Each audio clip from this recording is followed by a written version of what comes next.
In this issue, we are going to talk about class. It also includes the operating rules of this social system. Class is a topic that every country and region in the world has faced for thousands of years. In a sense, social changes often originate from class contradictions. Do you know how people who are poorer than you live? Do you know how those rich and powerful think when they face problems? How do these people live? We would not have imagined that in today's world there would be people in isolation. Changes in the social environment have caused great fluctuations in many wealthy and powerful classes. This is the consequence of class conflicts, and these consequences will also cause a huge cognitive gap between people. In this video, we'll talk about social class. See how far society has developed today, what are the contradictions between classes, and has the ladder of social class mobility really stopped?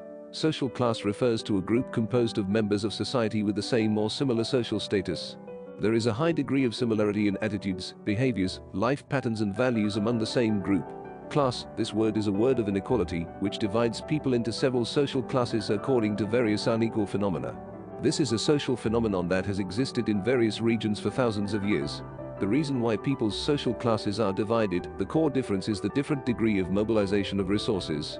Everyone in the society has a certain number of resources, but the difference in the amount of resources is too great. Therefore, we often refer to those who take up a lot of resources as capitalists or the powerful class, followed by the middle class, and then the petty bourgeoisie or the proletariat. On this point, in fact, it is most vividly reflected in today's China and India. There are various industries in modern China. India today has a deeply rooted caste system. So, the fate of some people is also linked to class.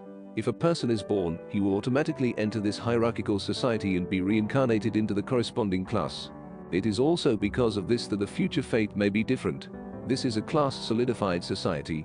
Even today, there is still a gap between the rich and the middle class and the poor everywhere, and the gap is getting bigger and bigger. Especially after experiencing a round of turmoil in 2020, some people have difficulty making a living, some have doubled their wealth, and some have no worries. Class differentiation is an inevitable social phenomenon. At the beginning of the formation of society, people are completely equal.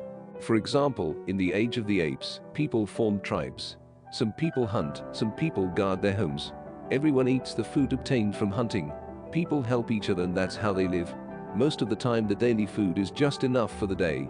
But once the entire tribe does not catch any big prey in a certain month, everyone will be hungry. Therefore, the tribe also encourages everyone to go hunting spontaneously. The prey caught outside of work belongs to the individual. Then, one day, someone hit a cow in his spare time. This cow is enough for him to feed himself for half a year, and because the cow was obtained outside of working hours, he only needs to hand over a small part to the tribe, and the rest of the beef is his own. After these beef reserves, he doesn't need to go out to work in the short term, and he can even use part of the beef to hire other hunters to work for him. Because many hunters often have no harvest for a week. Therefore, he took the initiative to distribute some of the beef to several hunters, regardless of whether they caught prey today or not, they could get the food. However, they also agreed that if other hunters hit the prey, they would give him 30%. To avoid risks, many hunters choose to accept such an agreement. He employs 10 people, and each hunter can get an average of 20 catties of prey per week. In this way, he can get 6 catties of meat from each person, and the fixed salary that each hunter takes from him in a week is only 5 catties of meat. So, it is equivalent to him earning 10 catties of meat every week by hiring these people. So, since then, some people have been able to earn a certain amount of income every week without having to work. Later, with the development of time, we call these people capitalists. However, there is also a group of people in the tribe who can obtain food without labor. The advantage of these people is that they are very capable of fighting, and their behavior is arrogant and unreasonable. When hungry, they simply grab food from other apes. These people not only did this themselves, but also encouraged a group of people to come out and form a small group with themselves, specializing in robbing other tribes of food.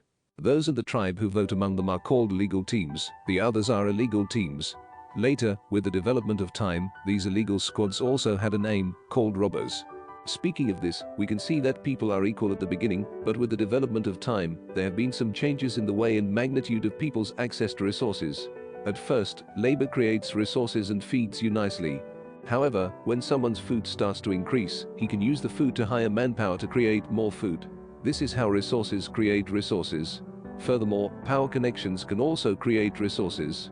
In this way, in the process of social evolution, resources became more and more differentiated among different groups of people, and classes began to slowly form. The content of the video above is partly from a netizen's point of view. What do you think of what he said? Do you agree with it? Do you have any questions about it? Welcome to leave a message to discuss in the comment area below.